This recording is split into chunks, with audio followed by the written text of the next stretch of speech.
definitely not have an issue finishing out these stocks. But the question is, will he be able to dodge around the Nikitas, dodge around the grenades off stage? Those are some good questions because answer is no right now. Let's see if the change of pace happens quickly. Looks for the down air off the tech punish, low profiling. Yeah, it looks like he's just trying to fill him out, make sure that Snake knows. I really like the way that Scifire is controlling just the stage right now. I mean, he's not going for anything crazy, but each bit just moving a little bit closer towards taking that stock, not rushing it. But if anyone is scary at the ledge, definitely a Roy. Oh, yeah. One side B. Came up with a little bit. One side B, you're gone. you're going flying. Oh, Very nice forward air. Not quite going to kill. Ooh. Well, that sort of thing happens, right, when Roy gets in your face. You just, the panic buttons fly out. And Frostbyte is no stranger to the rushdown game for sure. There we go. Side B so good for just getting that extra credit there. Such a solid option when you can stop any point, roll in. Ooh. Okay, Snake trying to force an option here. Oh, Frostbyte not falling for it. He's very selective with his Nikitas, really not giving him any option to punish it. I mean, he has all day in the missile form. Oh, came out with the grenade frame one. Still got the hit though. Oh man, nice. Coming with the high recovery. And so now you're still Snake, pretty heavy, but just about at that percent where anything kills, like a back air. Yeah, one thing I really enjoy about Frostbyte is his mix-up game. Like, crazy. He's in front of you. He's behind you. Dude, he is all over Scifire right now, giving him absolutely no opportunities to set up his grenades.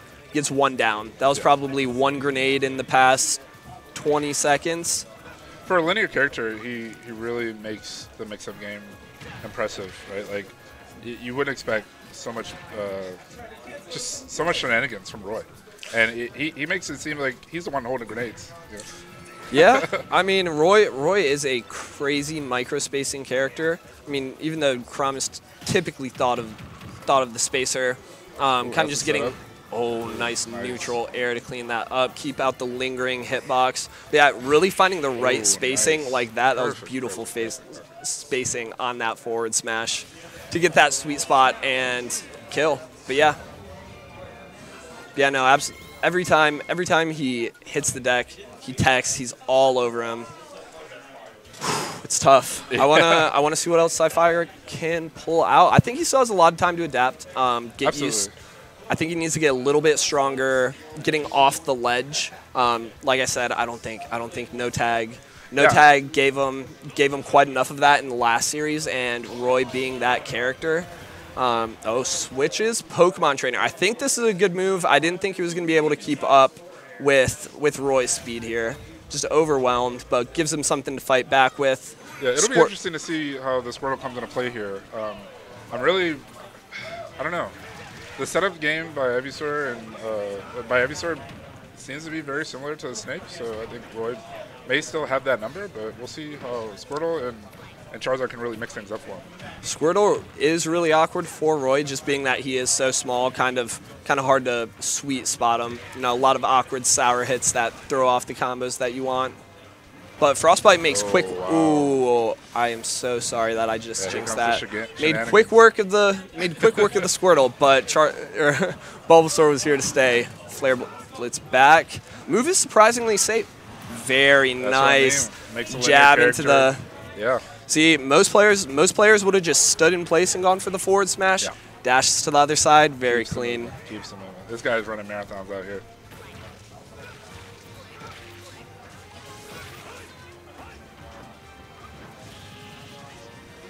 Ooh, a little bit of a wild hitbox. Almost got spiked out. It's okay. I think it's really important keep that movement going. Keep the movement ambiguous. It's really hard to tell with what Frostbyte's going to do next. Okay, here comes Scifire with the advantage. Okay. Yeah, no, I really think this matchup's going to come down to the neutral between these two characters specifically. If Frostbyte's unable to hold his own in neutral against Ivysaur, and that's how he's going to win this matchup. Off stage, I think Ivysaur, you're going to see a couple more down spikes this set if he continues to stay on Roy. So try and get him out of Squirtle. I hope he stays PT. I mean, it's not looking too hot, but I think it just takes some time, right? The character is basically 3 characters in one, so it'll take you a little bit of time to get that adjustment. I really like Scifire setups here, so I think it'll work out. Always fun to see Pokemon training.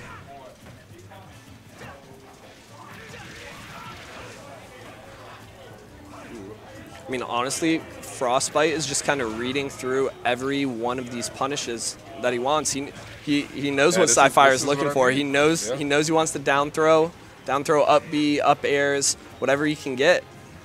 Yeah, this is kind of what I was meaning earlier. Like Roy versus Ivysaur, if he can push Ivysaur to that corner, Ivysaur's going to struggle a little bit.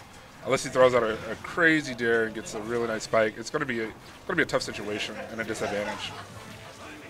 Yeah, just like that. Oh my goodness. Yeah, that's always going to be tough. What a way to control space. Just very. That is a very intimidating Roy right there. All of his hitboxes just covering the entirety of the stage. Oh, wow. Yeah, some adjustments here for sure that Scifire probably needs to make is some of those Ivysaur aerials have to come safer on the show.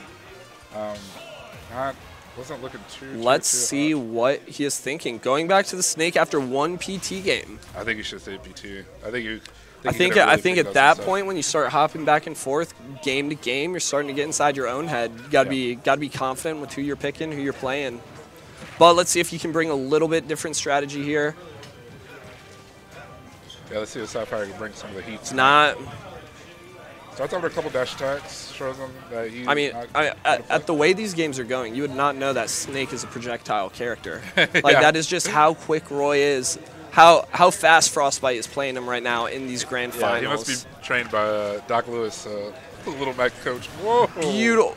What was that? That was like 75%. That is a Roy sweet spot back air. Yo. Oh my goodness. And one of those too. That was the juggle game going up. Lila's a really all the way back to 62 already, struggling to land. Oh boy. Can't really go high against Roy. That up air covers wherever you're gonna go as Snake. So it's really awkward when you have to recover at the stage. There goes another cross up. Yeah, Frostbyte's just pulling him out all day. I think Scifire just needs to really download some of those patterns and know that whenever you're playing against Frostbyte, it's not going to be a straightforward game.